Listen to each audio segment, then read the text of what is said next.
Don't. Come on. Well, get started. I imagine that even though some people came from Helena and Dillon, that people didn't want to walk all the way across campus in this weather. Although we did have a few party people. Carrying camera equipment. Mm-hmm. You're going? Well, I'm sorry to say that Patricia just arrived a few minutes ago, and I did not get a chance to learn anything about her. So it's not going to be much of an introduction. That's okay. I'll make up great. I do know that she had to fly in from Vermont last night and then get a rental car, which wasn't ready when she needed it, and survived the blizzard to come here. And she is the director of the Environmental Studies program at Carroll College. And how long have you been at Carroll? 5 years. 5 I think this years? is my 6th year. So Okay. yeah. So. And I'm really glad you came. Yeah, thank you. For inviting me. Because it's good to know people doing stuff. And I'm going to shut up now. All right. Well, thanks for coming, and thanks for inviting me. I'm really interested in meeting more folks working in Montana, and we met, I forget your name, Caleb. Sorry about that. I knew your name driving up here. It escaped. We met at GSA this fall and had some great conversations about things that I've been looking at. And I came here about 5 years ago, a little more than 5 years ago, from University of Alaska in Fairbanks. I've been working up there for 20 years. And went to grad school there and went away and went back and was teaching at University of Alaska. And I work on landscape history, not so much paleoecology, pollen, because I get bored with that, but I work with people who do that. But more landscape change as recorded often in lake sediments. And that can be, in Alaska, I was looking at lake level changes and how that's recorded in kettle ponds and raised beach ridges and volcanic eruptions and tephra chronology, fire and those kinds of things in lake sediments. And so Alaska winters were starting to get to me, and after, here I am. Actually, I love winter. It was dark. I should say just the darkness. But and I built a kind of environmental track in the geography program there, and I saw this job at Helena, and I've always wanted to teach at a small liberal arts college. So I've been here 5 years, getting used to teaching a small liberal arts college, undergrad school, and also the geology of Montana. It's really complicated. And I grew up in Vermont and then spent the 20 years in Vermont, basically 20 in Alaska. Now I'm here in the middle. And I know it'll take the rest of my life to understand the geology of Montana. But I'm the only geologist at Carroll, except for Willis Waite, and he's in engineering, so we pal around quite a bit and teach some courses together. Many of you know Willis. But he's retiring in 2 years, he told me, May 19 maybe.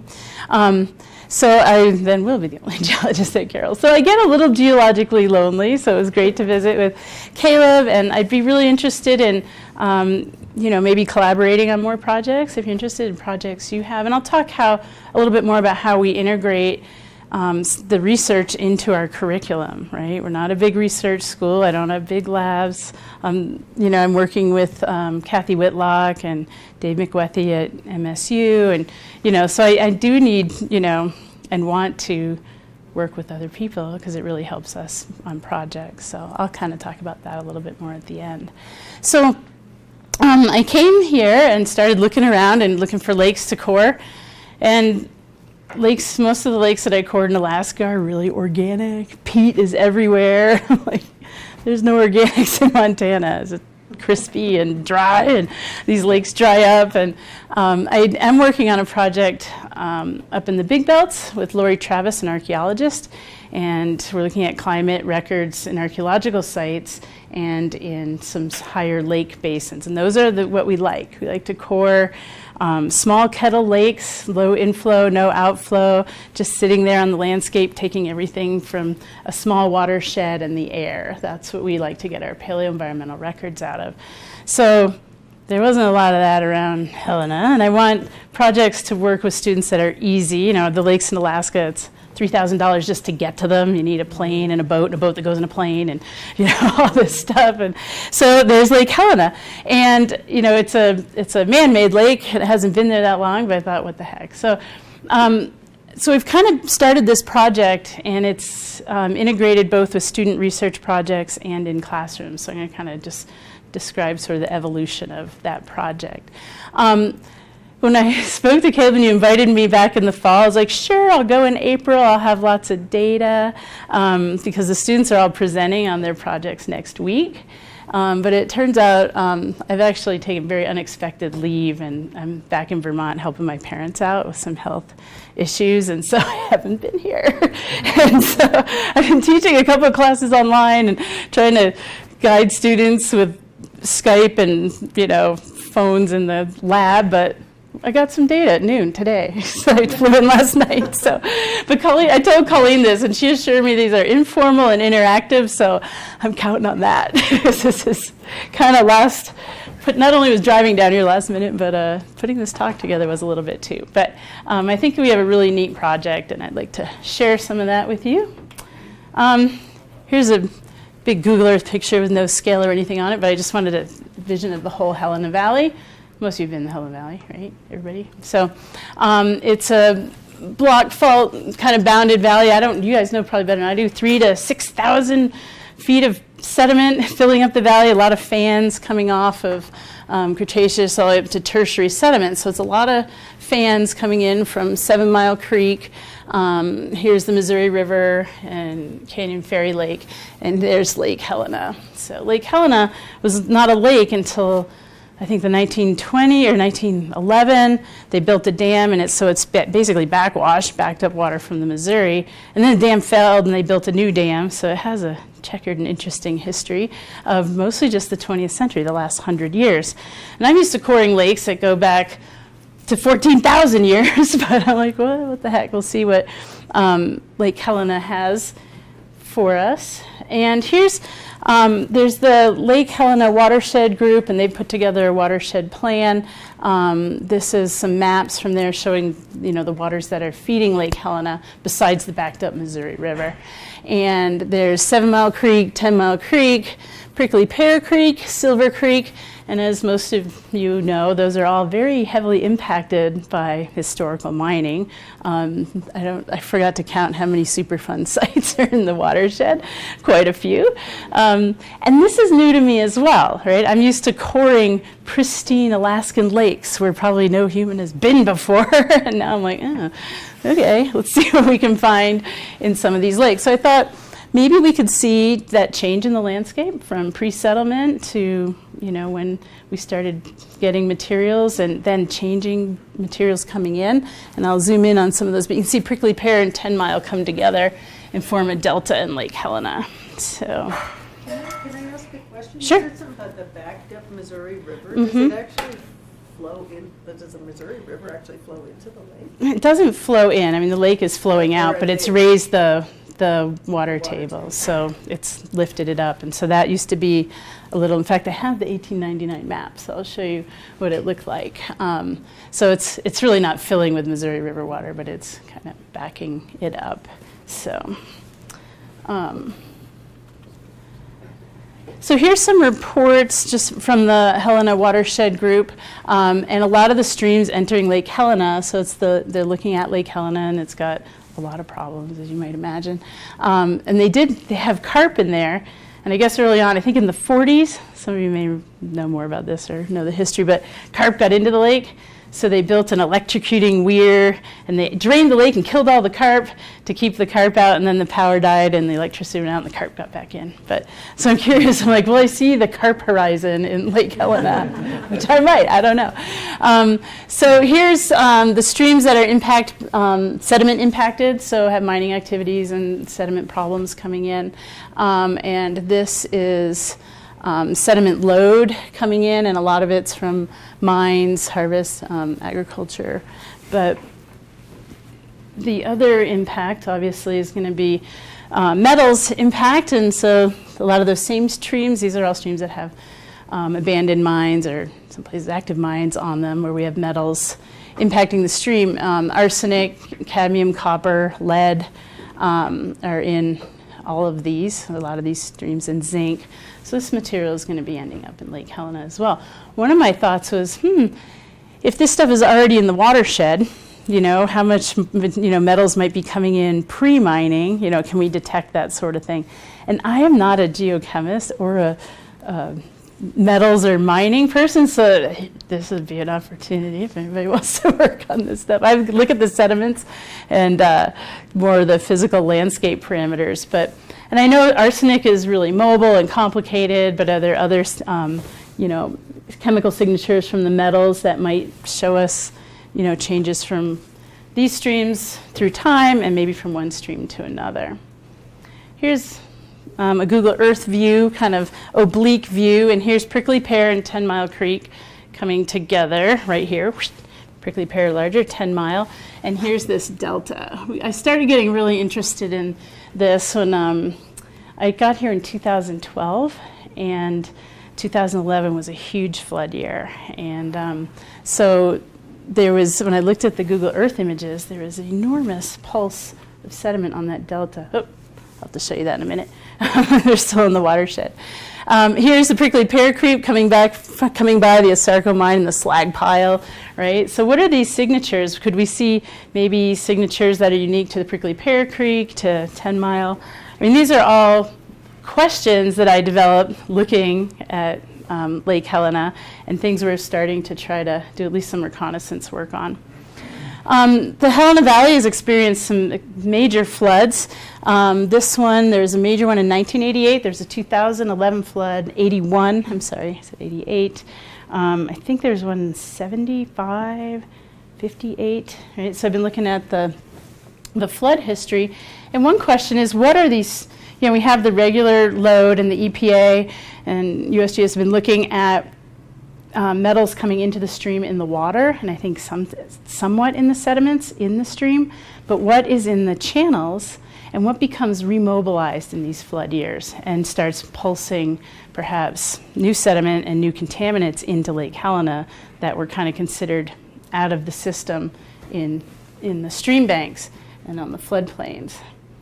So here's the Helena 2011 flood. This is a flood map of 10 Mile Creeks, 7 Mile, Prickly Pear, and that was a pretty massive flood. The whole lower part of the valley was flooded, and a lot of sediment was dumped on the landscape.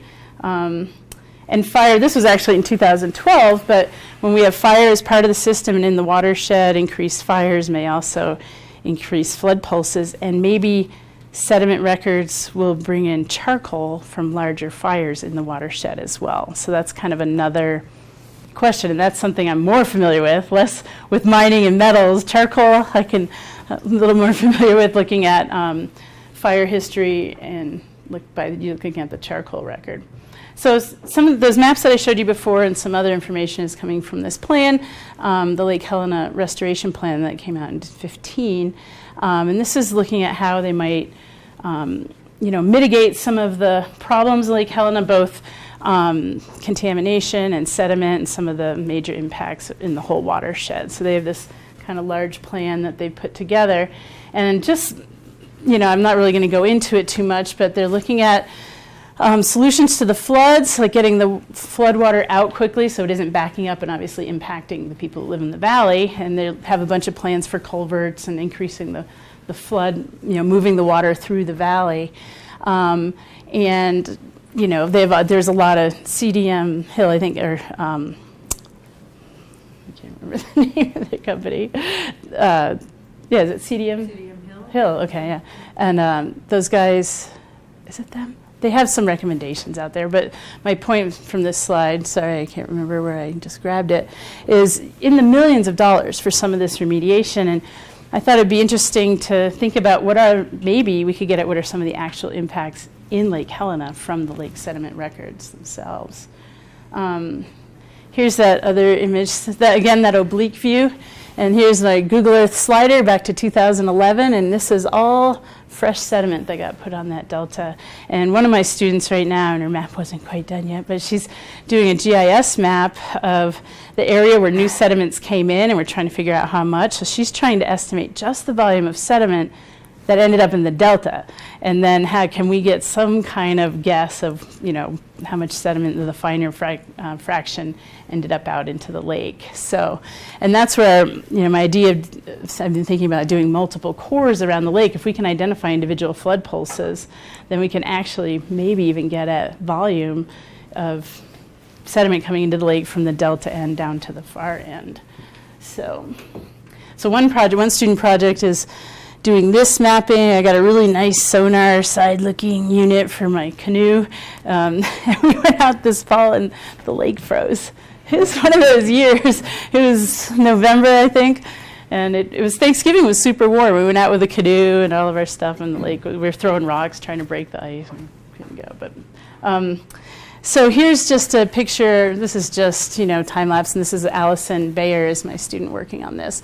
But there's the 2009 delta front, 2011. It extended out over 100 feet in places, and obviously we've got some sediment dumped on top.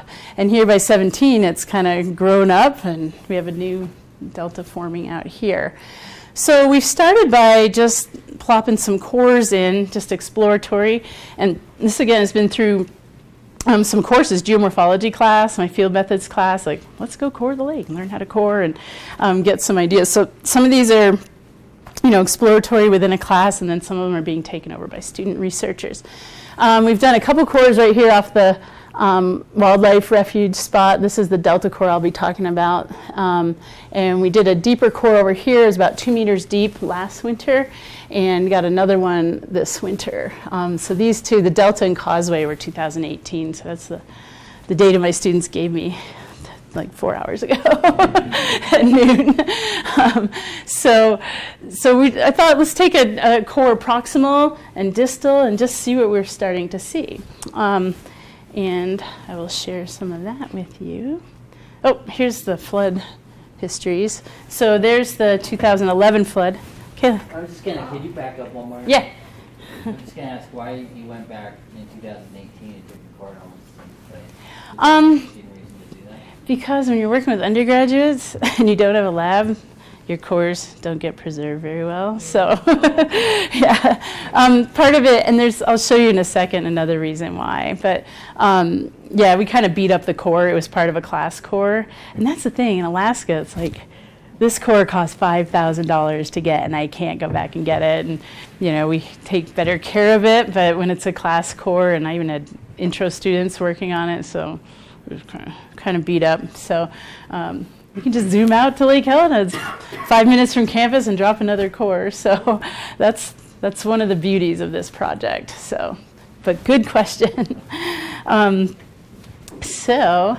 again, I guess, you know, this is the 2011 flood, and it's one of the biggest ones. It was the biggest one recorded in time. But can we see those smaller floods? Oops. So there's 2011, they had to change the scale, right? So, and then there's 81, 75, and there's some of these peaks. This is Prickly Pear and 10 Mile. So we're just trying to see, is there a signature of these floods? Is the signature stronger near the delta as you'd expect it? Does it show up in the rest of the lake? So that was one of our projects. And then, I'll kind of tell you a little story first. The other core, unnamed core that we took, it was near here 2 winters ago. I was with 2 students out there, or no, it was last winter. And we just, has anyone used a sediment core? We have plastic universal cores, you get one drive, and the Livingston core is stainless. And we went in, and I'd gotten deeper cores, and I went 40 centimeters and just stopped. And it was like I hit hard glacial till in Alaska. That's what it would be. We're forcing it in, and then we couldn't get it out. We thought we'd have to get a winch, and we'd pull it out, and I jammed a rock in it. I'm like, what the heck? And my student was at the 10 Mile Brewery, and he saw an 1899 map on the wall, and he's like, there's a road across where Lake Helena was. And we put our GPS coordinates out, and indeed, we cored through the road. I'll do a close-up here. Yeah, right there. I mean, and that was a GPS off a phone. We were just out fooling around. Like, basically, it was a practice core getting ready for class. And what are the odds? It's a dirt road in 1899. It has to be 10 feet wide. And I hit it. But I could have hit a building or something. I don't know. But so you have to think about these things. But this is Lake Helena, the Helena Basin, before the dam went in. And when I saw this map, I was like, well, there's wetlands. Maybe there's some organic sediments there that we can get older. And there's even some ponds, right, that are probably natural low basins. Here, that's where our other core is. So there's these areas that may have, you know, a longer organic or sedimentary record without those pesky fan rocks and stuff coming in, or roads, as the case may be. So this is definitely not something I'm used to from working in Alaska. There are no roads going through the lakes that I core. So that was kind of an interesting project. So here's just a nice little fade out of Lake Helena and where it is today, where the deltas are, and where the previous stream and wetlands were. So, I mean, the long-term thought for this project is to just basically core the heck out of this and see if we can find the wetlands. What kind of records do we get in different places? You know, do we get, obviously we're going to have probably a thicker sediment wedge of the last century near the delta and further away. It's just a great backyard project to work on. So there's the cores again. We were sure to miss the road on that second try. And those guys, they kind of missed that little spot, but I think we hit that lake the first time. So here's some pictures from coring. We use this Livingston piston core, and it has rods so you can go down and get sequential 1 meter after another. And so you can go pretty deep. The deepest I've gone sediment-wise is 9 meters, I think, from this in like 4 meters of water. So you can really get a lot of sediments under there, unless they're full of rocks and stuff. But we got 2 meters from here, and probably could go a little bit more. It got pretty stiff, but maybe with either vibrocore or if I had a winch to make sure I could pull it out, we could go deeper. This was last spring, and the ice was getting a little thin. I haven't sent any students into the lake yet, but we did make sure it was like pretty much. Hopefully nobody would drown. It wasn't very deep water. It was really only about 5 feet of water. So, but we got 2 meters of sediment out of that one. And let's see. So here's some of the data from this 2017 core. And oops, I want the next one first. There we go. So here's the photo of the core, real change in sediments, as you can see, in color for one, much darker gray. You can see these beds in there. This is magnetic susceptibility that we did down at Kathy Whitlock's lab at MSU. I used to have my own, but I don't. It's on my shopping list. Which core is this? This is the 2017 core. Yep. The Causeway one, yep, down away from the delta. Sorry, yeah, that's the one. The units in its length are inches, feet? These are meters, or centimeters, so 2 meters, So it's 210 2.1 centimeters. 2 meter core, roughly.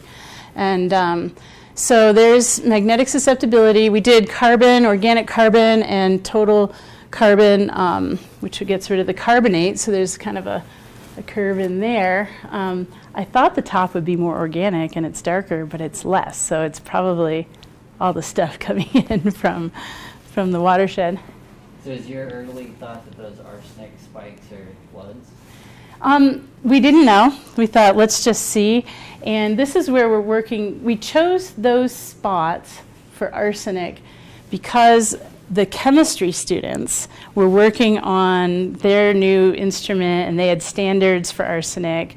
I mean, arsenic seems like something that we would want to look at, but it's so mobile. Like, I don't know if it will, it moves with pH and that sort of, so I'm not sure if it will show up. I think lead or cadmium, some of the others might be better, but it's what our students were working on. So, so we used the peaks and sections of the core, just visual, to kind of pull these. These are just not random, slightly educated samples, because the students thought they could do 6 or 7 in the time that we had. So So the location, We just black picked on them the and sampled bar. them. Yep, so these are not zero. These are just samples that we based on. Let's get one from this lower light unit. Let's get one, and this is a really coarse pebbly unit that has a little bit of charcoal in it. This one was this lighter band. These were kind of two higher and lower magnetic susceptibility. Right, so this was very much a class project. I had the students say, if we have 6 samples, where would you pick to see if there's a difference in things? Ideally, we do, every centimeter of the core. And your ppm scale at the bottom, which is a little small to read from back Yes. This is 2, 4, 6, 8. Oh, it got smushed. 10, 12. 14. Yeah. So low, but Do you need grain mounts on microscope work to see what kind of minerals in there? not yet. So we did grain size analysis. So just, with sand, silt, clay, gravel, or sand. Yeah, the fine is silt and clay. So this is really preliminary, but just wanted to see what sort of signals we're getting. And so the next step, so that was kind of last year's, and that was a course project. So then I had 2 students kind of taking different parts.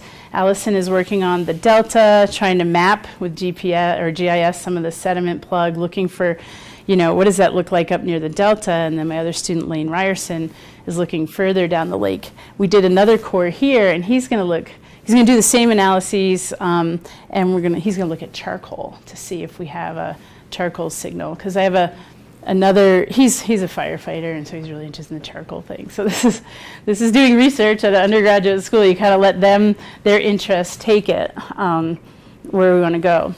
So this was kind of our reconnaissance study that we did in a geomorphology and field methods class that went together.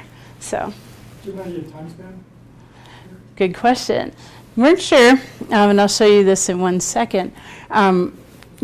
Looking at it, and when I'd cored before and hit that area, when I cored the lake, cored the road, I had about 50 centimeters. So I was like, okay, maybe that's the last century, but the sedimentation rate might be really different. But the cool thing about this core is right there is probably the Mazama ash. So, or Glacier Peak, but it's one of the ashes. We don't have both, but that is, and we haven't done detailed grain mounts, but that is glass, and so it is one of those. So it's either 7,000 or 11, but probably the Mazama. Could it be Mount St. Helens? Probably not. That didn't really show. Has anyone seen it around here? I don't think it really shows up. Yeah. So Mazama and Glacier Peak. Mazama is what, 7, 9. Given on here, 7,000, 7,9, and Glacier Peak's about 4,000. So, and those are the 2 marker tephras that we get here.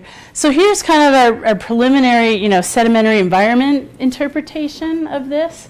And there does seem to be some higher organics in parts, but then lower at the very top of this core. But there's pulses of mineral sediments that we can see. But again, we're just doing the magnetic susceptibility and haven't sampled at really high intervals.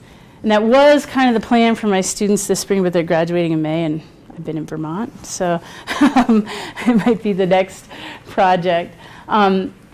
This part down here is much higher carbonate with some peaks, and this is a gravel layer in here. So this may be more evaporate or carbonate lake deposit. Not quite sure, but it definitely has higher carbonate, whether it's biogenic in the lake. We're going to take a look at those things, but we definitely see a signal there. And then the carbonate goes way down, and there's more silicate and clay minerals.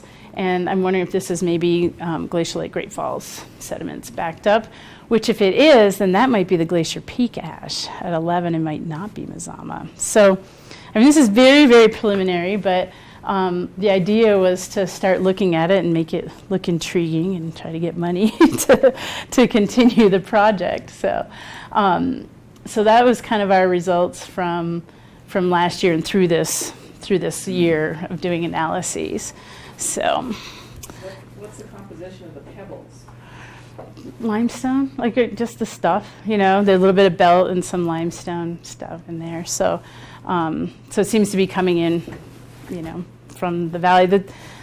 the creeks, and that's another project the students could look at, if the Prickly Pear and 10 Mile and 7 Mile have different pebble provenances in them, or the slope coming off, the back part of the Helena Valley is going to have more belt rocks in it.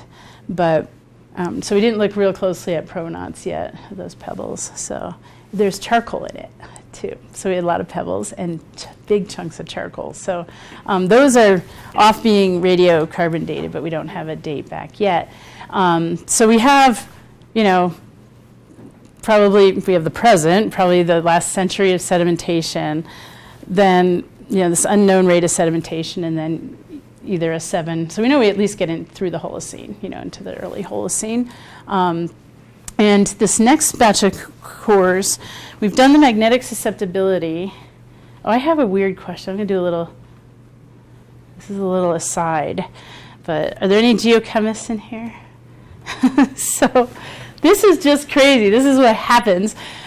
We started looking at this core for charcoal. Has anyone analyzed charcoal, pulled charcoal out of sediments before?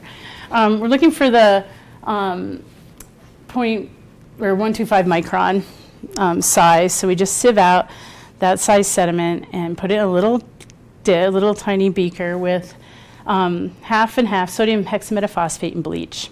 Right, sodium hex just breaks apart the particles, and the bleach bleaches everything, so the charcoal's black. And then you look at a microscope and you count all your particles on a little grid and do size and things like that. So we just made this solution and dumped in. We took 2 cubic centimeters of sediment from, again, not exact. We didn't do it every one. My student Lane right now is sampling every centimeter of the core, but this is our preliminary one. I think we went every 5 centimeters or 10. That's what happened to our water, or to our solution. No idea. And this is really pink down here. The color didn't come out that great. It's kind of greenish, goes orange to yellow, and then down where it's carbonate, it turned pink. We have no idea why that would. Expecting it to be clear? The ones I do in organic sediments, they're kind of icky brown color. They're more kind of a brownish dark color. When it's an organic sediment, that's what they all look like. I've never seen anything like this before. So, I don't know. Like, what would bleach do? Is it an oxide? Like, we have no idea. Sodium hexametaphosphate is Calgon. Basically, it's a soap, a dispersant to pull the sediments apart. So, and I put it to our chemists too, and they're like, So, and we might try to analyze, we're doing it again, and again, we're doing it every centimeter now in Lane's new core, but see if we get this again, and then maybe try to just see if there's some oxides coming out. Like, I don't know what would do that. Maybe we've invented some new amazing, really cheap sediment analysis tool, like a litmus paper or something, but I've never seen anything like that. So, you guys don't know?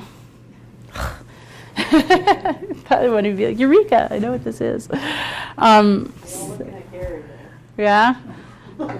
Any ideas? I know. Like, what would give it the color?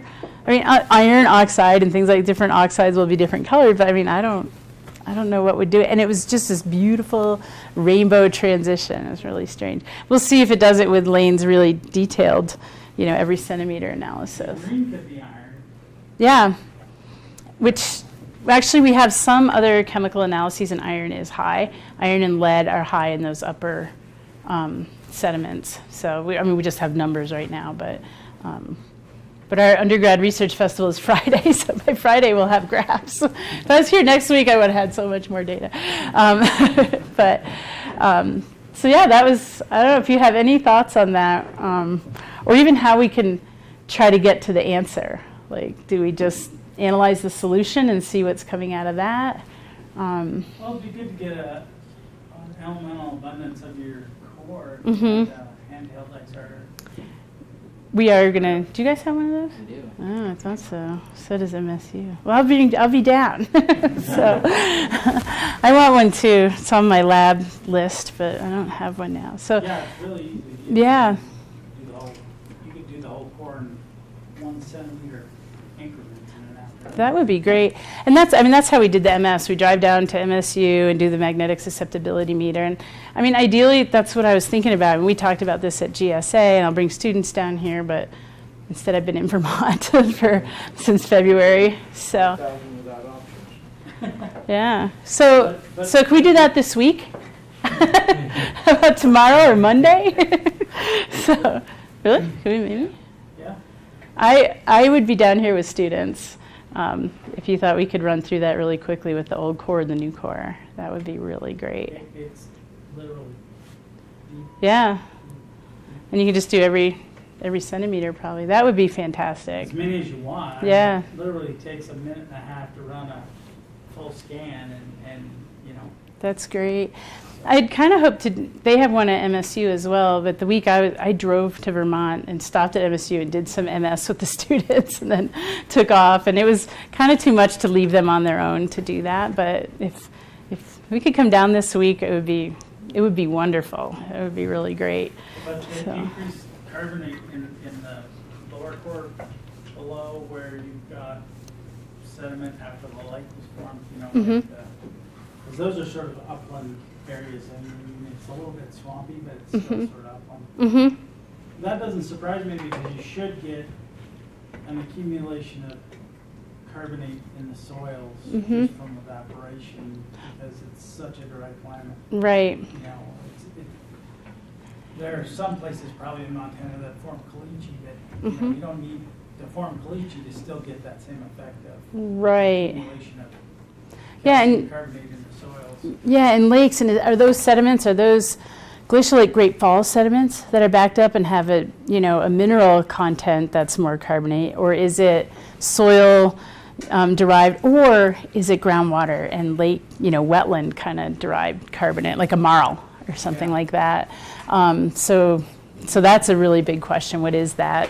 What is the carbonate in there, and what's its source? Which we can find out too. It's just, this was our very first run of what an interesting project this will be. I wonder if the morphology of the carbonate would be different under those different conditions. Yeah, it would. I mean, you can tell biogenic or marl type sediments evaporate, and then obviously, particles, we could be able to do that for sure. So that's kind of where we got with our last year's core, and this is what we cored in, I think it was February of this year. And we got another core down at that lower area. We missed the ash, it's not in there, but there's some weeds and grass in here, lots of organics, so we will be able to radiocarbon date. So we sent dates in from this and the other one. And also Jeannie Dixon at MSU, we're looking in the upper part of the core for lead-210 and the cesium peak. So the 1964 cesium-125 nuclear test bomb peak. So that will, because I suspect the sedimentation rate is really different through the whole core. And so we're going, last 100 years into this big gap, the radiocarbon age, and what are the changing sedimentation rates. So it's going to be hard to get at that, but I think we'll probably do okay. I suspect there's, we have our 20th century sedimentation, and then we're going to have our, first radiocarbon dates can be maybe 500 years or so, and then the lower ones will probably be pretty well dated. So.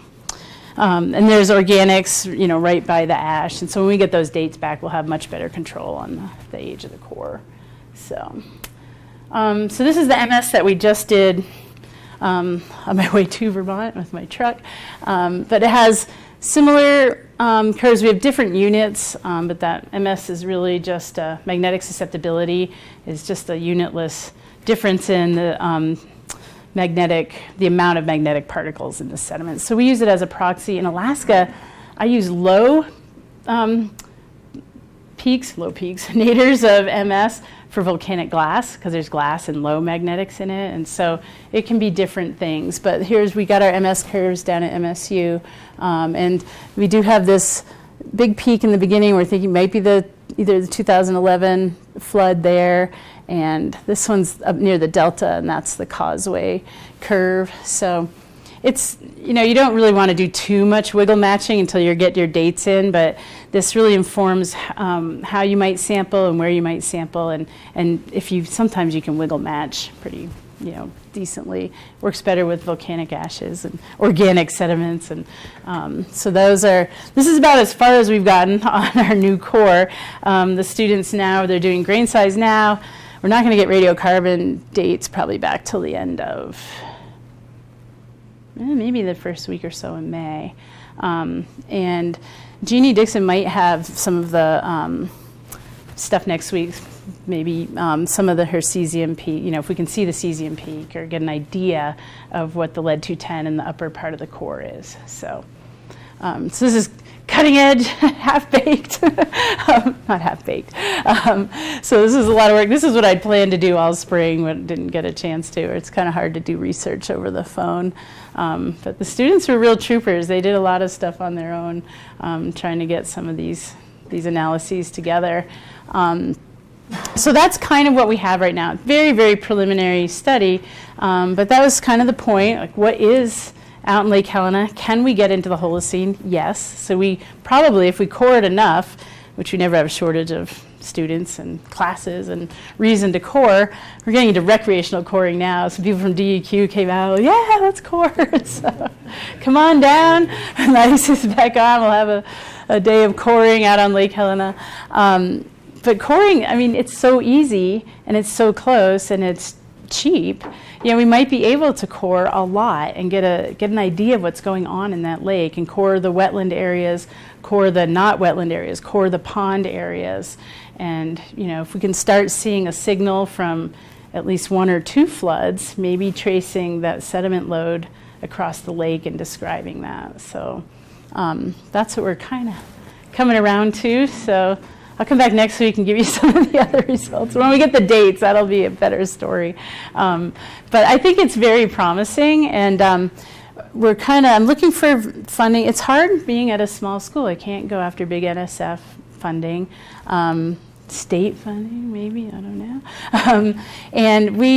But the good thing about being a small liberal arts school is there's other funding, like the Murdoch Foundation, and there's places that fund only small liberal arts colleges and only undergraduate schools. And so we're putting together a large proposal of integrating research in curriculum and across departments. So it's with chemistry and biology and environmental and geology. And the model is kind of this, the regular model is undergraduate research in, they have cures and SUREs. I don't know if SUREs are summer undergraduate research experience, cures are course-based. And we're trying to put together a model of that could be fluid. And we don't want money just for summer salary for students, and we don't want funds just for, during the semester research. We want fluid support so that students can find their own project. We go out for a geomorph class, core Lake Helena, see something cool, and a student wants to do charcoal because he's a firefighter, wants to study charcoal. He wants to do charcoal and fire history in grad school. So let start with a course, let students explore what we do, and then they pick it up as a senior project. And then the next year, in some of our courses, we only do every other year, like geomorph and some of those.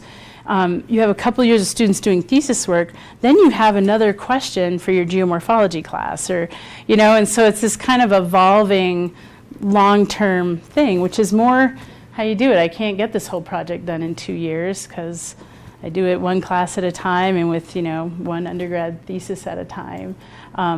But it's awesome because it's local. It doesn't cost much to go out there. We can mess up cores. We can core a road, and it's not the end of the world, and you haven't blown $5,000 doing that. And so that's kind of the direction we're moving. And so I'm hoping this becomes kind of a multi-department, type of project that funds a lot of different kinds of research. But the other point is to work with other schools. We don't have yet an XRF and things like that. So bringing students to here and MSU and, reaching out with other faculty so students if they're thinking about grad school, a lot of them are thinking about graduate school, get a sense of what we do at different schools in Montana. And so that's kind of the big picture of the proposal we're putting together right now. But and I'm looking at other levels of proposals too. This is this big ramp up Murdoch proposal that we're working on, but I'd like to just get a little bit of funding for some of this, for doing radiocarbon dates and supporting some of that work. So, so that's kind of what I've got. Very preliminary, and so, you know, in general, that's kind of the idea that we have, and also an idea of how we kind of do research at Carroll. But like I said, and I was talking to Caleb, I'm really interested in working with you guys. I know you're working on maps and all types of projects, and we don't have a geology major. You know, we do intro and geomorph, and we do field methods and do some structural mapping, but these guys are not structural geologists. But they're pretty decent mappers, and they do good sediment analysis, and they do some good work. So if you either have graduate students who want field assistance, or if you have a small sub-project within a larger project that's suitable for undergrad, it'd be great to collaborate more with you guys. And I want to learn more. We were talking about white earth and all the amazing stuff that's right outside the door in Helena. So you know, thankful to be able to come down here and also say, I'm up in Helena, hang out with me. But I think there is opportunity. I mean, you guys have undergrads here too, but if you have stuff around Helena for types of projects, we'd be really interested in. It could be a course project, and it could be a thesis project, but they do good work, even when their professor's not even there. They did a pretty good job this spring without me. So anyway, any thoughts, questions? Yeah. Thank you. From a curricular point of view, what motivates the students to get out on the ice and do coring and that sort of thing? I mean, are they required to take certain kinds of courses that? Yeah, we have the environmental program has 3 majors. One is science, one is policy and management, and one is outreach and interpretation. So more kind of outdoor, your environmental education, outdoor leadership. So the science track, they have to do, you know, they do math and physics and chemistry and geology, intro geology, biology, environmental science, and then they have to do chemistry. And then we let them kind of find a focus area. They might go more ecology, they might go more hydro and rocks. So then they kind of move towards Willis and I. But for our classes, we just go out and do it. So some of them love it, some of them not so much, but really they tend to be excited about working outside and doing stuff. That's what attracts students to geology and environmental science, is they like the outdoors. So, you know, when I ask, I say, hey, who wants to core? You know, Lane was coring one day. It was me and Lane. I'm like, and he's shorter than I am. We need somebody big and tall for coring. And we put a call out, and like 4 students wanted to come. And so they're real interested in getting out. And so the biology class is very field-based. So we're adjusting the curriculum away from the kind of sage on the stage and more to the active learning. So we have these just open questions in courses. You know, in geomorphology, it's like, okay, we do streams and we do blah, blah, blah, and we go through the stuff. But then the projects might be, instead of one lab on mapping streams and one lab doing this last fall we did comparing Beaver Creek and Trout Creek going up into the big belts, and students did all kinds of metrics on fans and streams and, you know, some modeling. And so we touch a lot of the methods and concepts through a real project with an unknown outcome, which can be a drag because you're like, oh, it didn't work, or there's nothing here. But that's how science works, you know. And I have had graduate students who are in graduate school, and they said, I got straight A's in my undergrad, and I don't know how to do anything. And it's true, she didn't. She didn't, you know, you just say, go dig a pit or map that thing. And we did it in class, but they don't remember and they don't have to solve a problem. And we all learn by doing. Did you learn all your geology as an undergrad? No. You learned it all by doing stuff. And so we really try to get them engaged, even in the intro level. So our intro classes, we map all around the Scratch Gravel Hills. The biology class does lake profiles in Spring Meadow Lake. And we always try to have a different project, so they can't ask their friends what the results were. We do something slightly different. In the Lake Helena core, we do a different core in different places. So it's just kind of that doing the real work, and that engages them. They get really interested and they want to do a thesis. And a thesis isn't always the best thing either, and we don't require a thesis because that could be a nightmare for everybody. But we have a research option too. So they can do an honors thesis, the whole kahuna, committee, all of that, or they can just do research. And Lane's doing the charcoal, he's doing a thesis, but he also did a research part on another core where he just did the charcoal analysis for 2 credits, and that was his research credits. So we really give them opportunities to do that, and we require it. We require a field course, and we require an internship or a research or thesis. So it's just requiring that thesis can be terrible if it gets to, if they don't want to do it or things go wrong, your professor leaves for the whole semester and you're graduating. So I did have one student, a softball player, switch from her thesis to her, partly because I was gone, and also she's a softball player, and because of our winter, all their home games are away. So she's hardly ever there. So we just decided, let's just turn this into research. The pressure of the thesis is gone. So, but it's really how we're trying to run that program with a lot of field courses. And so, but. Have you had a chance to look at any other cores from Montana that other people have done? A little bit, mostly not so much with this kind of, like the mining or the highly human impacted sediments. I'm starting to, and Coeur d'Alene, they have a big study there, and Clark Fork. I know there's cores and stuff looking at the more mining impacted type of sediments, but for some of my other projects, a lot of the paleoclimate, the Holocene cores and fire history, and actually I did another core over on the Big Belts, and that's much more paleoecology, fire history. That one only ended up being 5,000 years old, which was a little, I wanted an older one, but so I'm more familiar kind of with the paleo-environmental cores, but I am starting to dig more into these. So if you have references, and what sort of things would be good signals? I mean, arsenic, I started looking at arsenic, I'm like, oh, that's awful. it's so mobile, and we have groundwater coming in, like, oh. But, I'm thinking of more the insoluble type things that are going to be coming in as sediment that would be better. Lead, I think, would be, and lead is showing up a lot in the top of the core. Yeah, lead smell to it. Yeah, yep. So, and does that, how does that change because there's lead running off, from the smelter, but then when did that smelter start, and do we see a lead peak or a drop off because there's lead coming out of 10 Mile Creek also from the early mining and then the smelter. So it'd be interesting to look at that. And we do have one chemistry student looking at lead right now, but we still haven't done, what I want to do is find the best place to take the really high resolution core. These are kind of practice cores just to see what's in there and then figuring out our real sampling, for the big one, sampling strategy. Because even these, I haven't done double cores. When you core, we have these seams in the middle, but when you're collecting your whole record, you do 2 cores really close to each other and you offset so that you have, because you pull the core out and there's muck in the bottom, usually you can see it, but you're always sure to kind of get 2 cores close to each other, and then you get all your records the same, and then those are the ones we sample at really high resolution, but usually centimeter resolution.